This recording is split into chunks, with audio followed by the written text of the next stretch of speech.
We're gonna change up the music a little bit today. It's that kind of day. Well, don't mind my hair, it's a little crazy.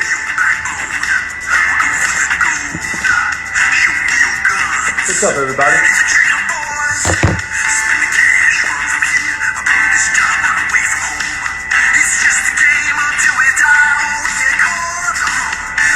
I'm gonna wait for a couple people to join in. We're gonna get rolling. We got a great show for you today.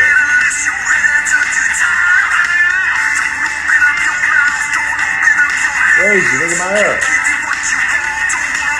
Alright, that was it. Alright.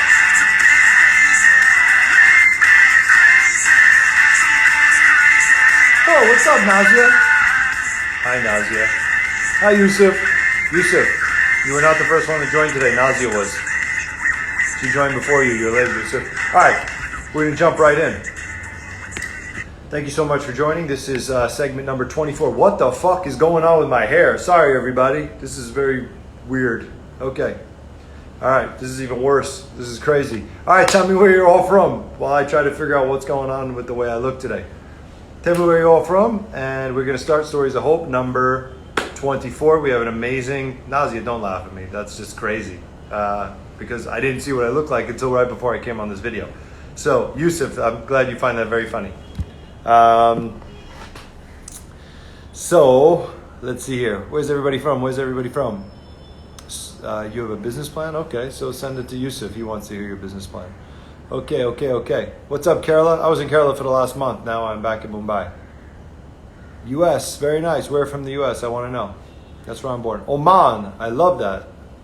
We shot in Muscat once. It was beautiful. I don't know, Nazia, what that emoji really means. Okay, Mumbai. Very nice. Oh, Nikita, hi, how are you? Okay, all right, so we're going to get started. This is number 24, segment 24. As I always say, what's up? My name is Daniel Weber. If you know me, great. If you don't know me, it's too bad. You're on my show. Thank you so much for joining me. I can't believe we are 24 into this. What's up from Bangalore? What's up from Punjab? What's up from Karnataka?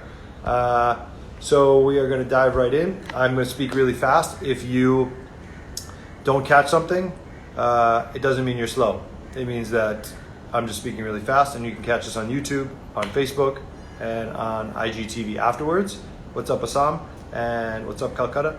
And we will just take it from there, and you'll get to hear the information. Today we have an amazing guest. He is Dr. Harish. We are going to talk about children during COVID.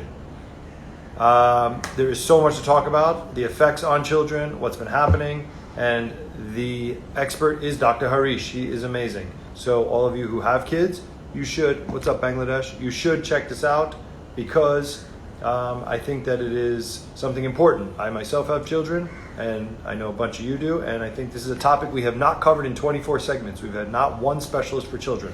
So before we start, I'm going to give a couple shout outs and some inspirational stuff and some facts, as we always do. Today, before I actually even get to that, frontline workers, journalists, thank you so much. You're doing an amazing job. Doctors, nurses, and assistants, helpers, whoever else is in the hospitals, thank you so much. You're doing an amazing job flattening the curve. We are doing well. Every day is getting better. Today we had 1.52 lakh cases, which doesn't sound amazing, but it actually is amazing. It is more than, it is 60% lower than where we were 2 weeks ago, which is remarkable if you think about it. I mean, 60% decrease, that is amazing. We are less than 9% positivity rate. That is the lowest in 50 days. The Delhi government inaugurates a free vaccination facility for all journalists today. Think about that. Journalists now are considered frontline workers. They are on the front line. They are reporting as much of the truth as they can. Of course, there's always obstacles to that. And they are considered frontline workers. So for the Delhi government to inaugurate a free vaccination clinic for them, that is remarkable. Tomorrow, I actually have a journalist on from the India Express, and I think that is the first journalist that I have on because I want them to talk about what is going on. Now, there is a lot of debate all of a sudden in the news 16 months later, the origin of the virus. And I would like people to weigh in on that topic as we are hosting the show. We will discuss it. I will discuss it with Dr. Harish also. as I fuck with my hair every 2 seconds. So, Dr. Harish probably has a interesting take on the origin of the virus. I personally think it was from a lab. Some people think it was natural. We shall see. I believe lab leak, but we shall see, I guess. Some very cool stories. Let me see here. IISC, an incubated startup. They have decided to set up this portable COVID antibody test results. They give it to you in 5 minutes. That is amazing. Another very cool thing is this Uber oxygen concentrators, if you haven't heard, in India. It is so cool to deal with the oxygen shortage during the second wave. A team from the Indian School of Business and Bangalore have launched Oxygen for BLR. It's an initiative. It sends oxygen across different cities through an Uber-like mechanism. It is a sharing model. It means one patient uses the device and the concentrator, then it's sanitized, it's returned to a volunteer, picks it up, they sanitize it, the patient will only receive the full refund after full refund of their deposit once it is back. Then the device is distributed to another person. I mean, look where we have come. Like, we are doing deposits on oxygen concentrators. I mean, this is a really crazy world, right? Okay, and I just want to give a shout out to Mahinder Rise. They did an amazing job. They donated 50 oxygen concentrators that will now be sent to COVID centers across Maharashtra. And without further delay, we are going to bring in the one, the only, Dr. Harish from Baby's Castle. Let's bring him in. He's a superstar. He knows everything. His hair is probably looking much better than mine, by the way. Mine looks ridiculous. Hi, how are you? Hi, good evening, Daniel. How are you doing? I'm doing great. I'm doing so good. I knew your hair would look better than mine. I don't know what's going on. Don't look at me while we're doing the show. We're going to talk about everything else. I don't know what's happening. But I will tell you something interesting. Radonk is at my house. So if you hear crazy, crazy yelling, it's because Radonk is here. So, Right. introduce yourself to everybody. Okay. So first of all, Daniel, thank you so much for, starting this Stories of Hope live series. And definitely we all need a lot of positivity around with so much of chaos going into the outside world. So big thank you to specifically, accept this important topic, especially related to children.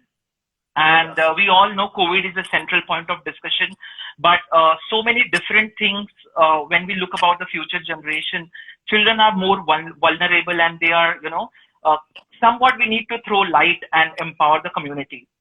So I'm Dr. Harish. I am a consultant physiotherapist, primarily practicing for pediatrics and adults with neurological condition.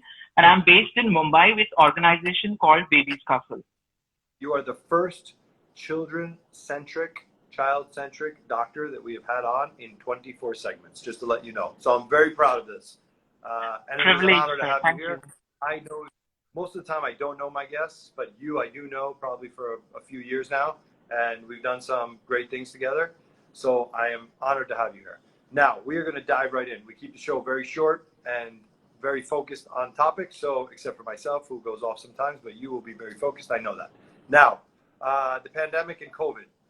Obviously, as a parent, actually, I don't even know. Do you have children? I have no idea anything about you. You have children? No. Okay. So as a parent, and other people here that are parents, we are always freaked out and have anxiety about our kids. So are they more susceptible, or is it in our mind? I need to know that. Okay. So, looking at the current situation, Daniel, we are battling the pandemic, and it's not the first time that the world has seen, going through this pandemic. There have been several pandemics before, but this pandemic is supposed to be one of the deadliest and has created a lot of chaos. And from the time it has hit the world, the whole lives have flipped 360 degrees. And undoubtedly, we all have gone through these unpredictable and unreliable times. And obviously, as an adult, as a parent, as a professional, we all are going still now with the first wave and second wave being so virulent, so chaotic, so deadly. We all are going through a state of anxiety and fear every day. And but a big salute and hats off to children, where it's very unfortunate to say actually that directly or indirectly they have been a big target, a big sufferer because of this catastrophe that has happened. And honestly, this is one area we all should be looking and throwing a light upon. And it is very true. More than COVID, we have seen a lot of children coming up with a lot of mental issues because of all the stressors and anxiety around. So yes, children are definitely more susceptible and more volatile to go through this rough patch. But are they actually more susceptible to the virus itself, or are they not? It's really the same as adults. Yeah. Despite the So anxiety, the mental aspect, are they actually more susceptible to catching it? Yeah. So I would like to divide this answer into two halves. One is definitely in context to the COVID, whether children are more susceptible to COVID, and we talk about whether children are more susceptible to undergo any form of psychological or physical or emotional, fluctuations that may cause any form of trauma to them.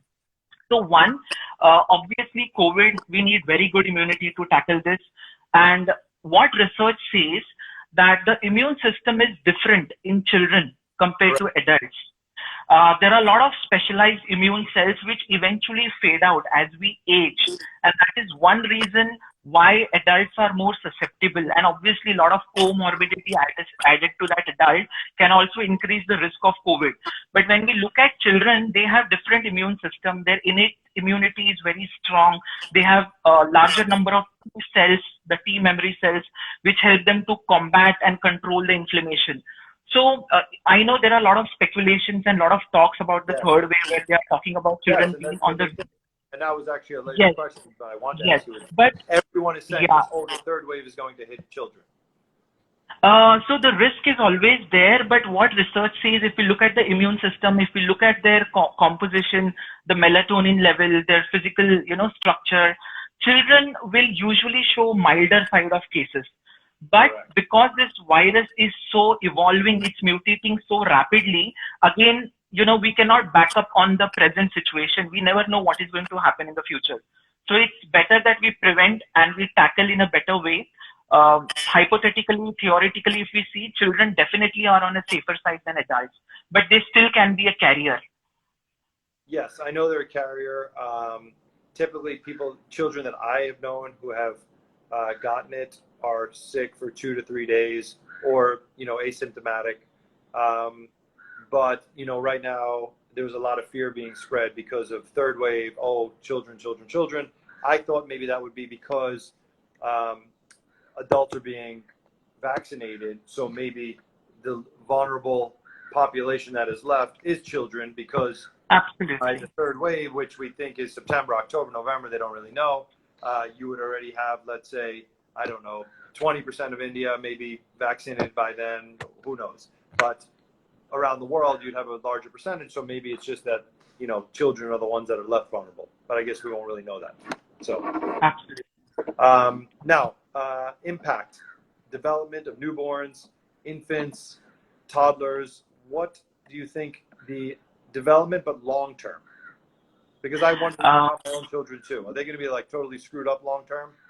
Socially screwed up? Or yes. Okay? So it's very alarming because we know the first 1,000 days of a newborn baby is very important. And when we look at development as a healthy, a baby who should have a normal or a very optimal level of trajectory in their health. Now, there are critical factors we don't want to compromise. One is the social stimulation. Second is the environmental stimulation. Third is obviously the number of stressors, because the babies have a lot of mirror neurons. So they are going to pick up a lot of emotions from their parents. And obviously anxiety and fear is something we all are. Oh, that's interesting. Yeah. Right. And the fourth component is their sensory experiences. So how much the baby is exposed into the natural environment. Now, unfortunately, all these factors are compromised because we are all locked down. We cannot step out because we don't know what the situation is out. So what we have seen since last 1 year, because we do specialize in baby screening and monitoring their growth and development, we have seen a lot of babies coming up with soft neurological signs, some sort of delay, some sort of change in their behavioral patterns, some form of delay. And obviously, with limited resources for parents to stimulate their baby, the only option is using technology. So the amount of off-screen time has gone high. And we are also seeing children who are mimicking traits of autism, language delay. They have very poor social connect. Their concept of play has gone for a toss. So these are alarming because these are our future generation. So 20 years down the line, they may have very poor tolerance to stress or coping up stress. That's interesting. That was sort of the general question for me is this generation going to be like, I don't like to use like totally whacked out, but you know what I mean? Like every generation sort of has something. You've had my parents' generation went through World War II and the Holocaust, and they were totally traumatized forever from it. Is this generation going, in your expertise, going to be like a little bit, I don't know the right word to use, but not all connected? So yes, the younger generation are going to face a lot of mental health issues. We are already seeing the number of psychological or psychiatric illness related to children is already on a high. And I have gone through a lot of research done in UK, US, and more than COVID, the researchers are more worried about the psychiatric or the psychological, outcomes because of these stressful pattern or stressful days we all are going through. Okay. Thank you. Now, day to day, obviously, like you said, sitting in front of the TV and screen time, and obviously all these kids are in Zoom class and whatnot, which is even more screen time and totally connected, but yet disconnected. Movement-based strategies during lockdown phase. What to do with them? A lot of people, like myself, we live in flats in a city. What are we doing with them? I mean, I bring my children to a parking garage, but that's really where it ends. So give me advice, expert. Yeah, so that's true. So before answering that question, now I will try to merge in context to COVID, not only for their mental and physical health, but also in terms of immunity. Now, movement is essential for a healthy individual. The moment we start compromising or limiting our movements, it's going to invite a lot of problems, physically, physiologically, and mentally, in all three sections. And movement is one of the facilitators that is going to boost your immunity as well. So what is happening is children, if they are not moving, they are missing out on the essential component for their physical growth, for their physiological system, and even for immunity. So what we are recommending parents is, now because they are locked up in home, right now is a good time to involve them into life skills. Maybe cooking, it could be mopping, taking care, a lot of activity-based survival skills, life skills, because these are some of the skills they are going to use in their lifetime, once they grow into adult. Education. Yeah. So any form of age-appropriate activities where they can be a part of their household chores is something what we would definitely recommend as a part of their learning as well, because they are missing out on a lot of life survival skills. Very interesting. Very interesting. I mean, my children are young, 3.5 years old, but I wouldn't mind them doing some more work around the house. Right. So, okay. So I just want to touch back on the screen time thing. What is a healthy amount of screen time, you think, for a child? Let's say, I don't know what the age group is. Let's say 10 and under or 8 and under, and sort of, what is normal and healthy? So usually if we look at the research and a lot of associations who are working in field of pediatrics, they say usually for children less than 2 years, 0 to 2 years, ideally there should be no screen time. And children who are above 2, absolutely no screen time. And children who are above 2, usually they recommend not more than an hour of screen time. But now but again, children who are 5 plus, 6 plus, now we are left with no option for them to communicate and engage for schooling or any of their peer-to-peer interaction through the means of technology. But again, there are several ways. So obviously, this is something you cannot compromise. But what you can definitely, work on the child is ensure that his sleep cycle is not compromised. Their dietary schedule is very good, and they are taking frequent breaks after every 20 to 30 minutes. And obviously there are a lot of options on screen, those anti-glare, and you get this, spectacles with those blue screen filters to minimize the effect of the screen time. So there are several means, and of course, not the last, not the least, a lot of hydration. I have seen a lot of children not having optimum level of hydration. So these are certain things that usually get compromised. Very interesting. I haven't thought about this. Tell me something. Assimilating back into society, school systems, human to human contact. Will it be hard for children, or they'll just kind of like a rubber band, snap right back into it and be totally fine? Yeah. So for first 4 to 5 months, I think once the COVID hit and we there was a lockdown announced in March, so we happened to open up our center somewhere in August, Yeah. and we had seen children who were known to us after this 5 or 6 months of gap. When they resumed back coming to our center, we saw they had some form of anxiety. And even when we are seeing younger children or newer cases, they are not comfortable with human connect or human touch. They are more,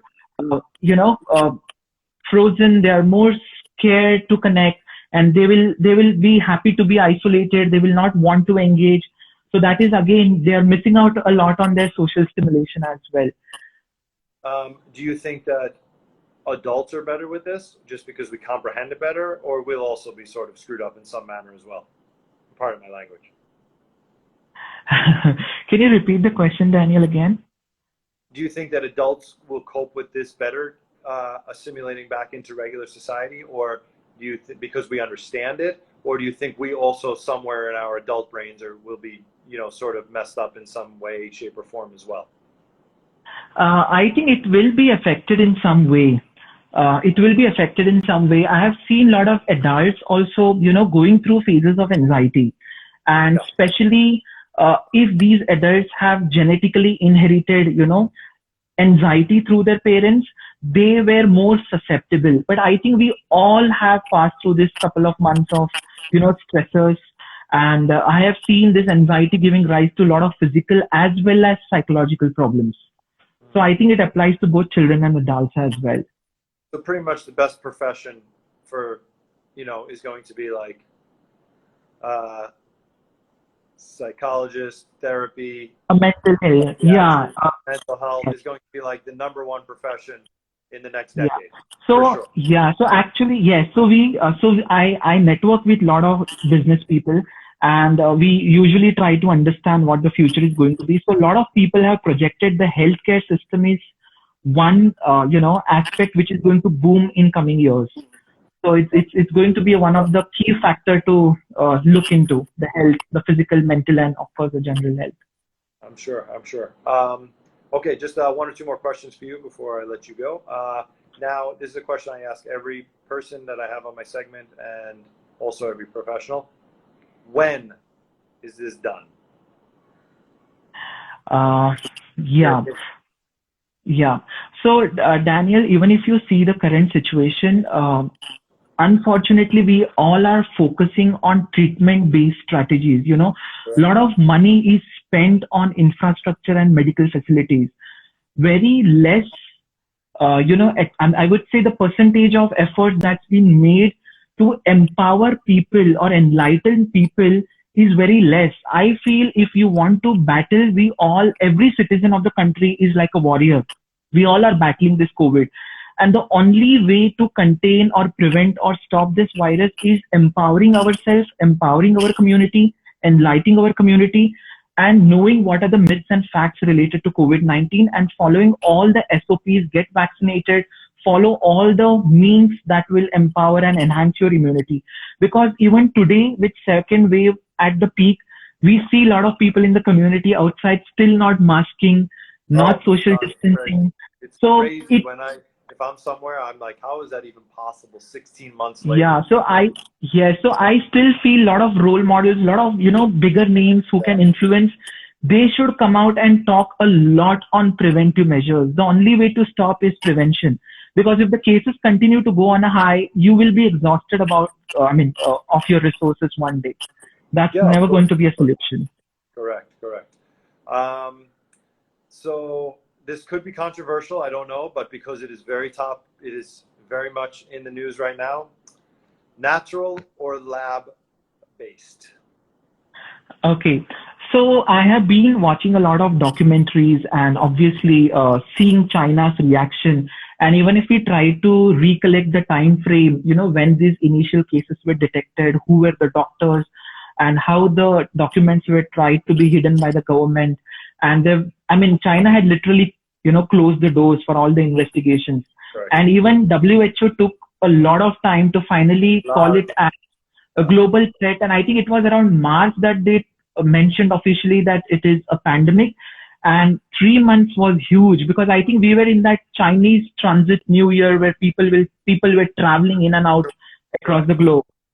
So somewhere, I do feel it could be a man-made, looking at the current situation and how the China has been responded. Seems to be the topic in the West very much so right now, once again, as it was 16 months ago and 18 months ago. It seems to be right now a major topic of conversation of trying to get to the bottom of this and repercussions, and which, it is what it is at this point, and we just need to get past it. I think obviously preventing it from happening again is probably the biggest thing. Before I let you go, message for parents, because we all have anxiety and we're all freaked out and we're all nervous and we're making our kids nervous and we're making the whole world nervous. What is your takeaway message for parents like me? Yeah. So obviously, yeah. In a simple way, even for adults, someone like us and children, the most and the prime thing to do is balance out and structure your routine. Everything outside is unreliable and unpredictable. Today, the present situation may appear very good. The cases are down, but again, we open up, the cases may shoot up. Again, things will change abruptly. So the best way is to structure out, balance out their education, their recreation, their social engagement. Make sure their diet is not compromised. They are getting enough 8 to 10 hours of sleep. They are well hydrated, and engage them into household activities. And even we as an adult, try not to get into a lot of negativity, not too much of social media, not too much of inducing fear in children. I think the whole idea is just to structure out and balance your routine in whatever way possible without, coming out with an expectations of something is going to happen, because it's all unpredictable. So just go day by day. Take it day by day. That's all we can do. Thank you so much, Dr. Harish. Thank you. Baby's Castle, thank you so much. Thank you. Any last words you want to say, or just tell people where they can find you and how they can, of course, if you accept people to DM you or contact you for any information or advice, that would be really helpful as well. Yeah. Again, before we conclude, thank you, Daniel, for having us. So we are based in Mumbai, in Santa Cruz. And we deal with pediatric and adult with neurology, and we have both water-based and land-based therapy sessions.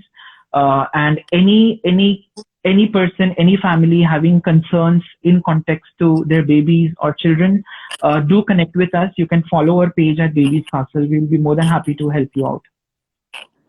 Thank you so much, and I'll be sharing the links as well, so people have it. And Thank you. Contact you.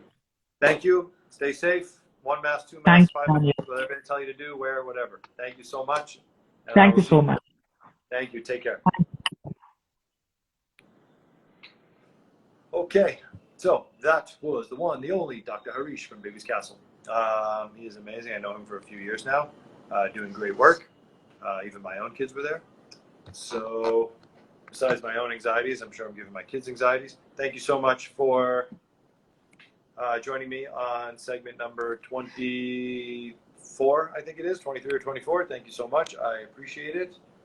Everyone is from all over the place, and I love that.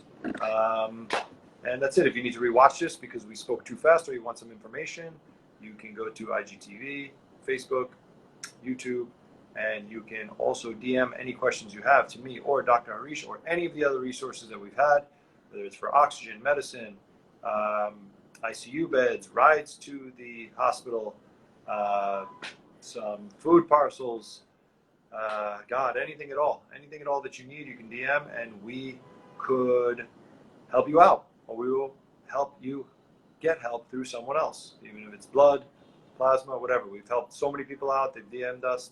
Thank you, Nazia, very kind of you. And that's about it. Thank you so much. Be safe. 1 mask, 2 masks, 10 masks, whatever they tell you. Enjoy. Have a good day.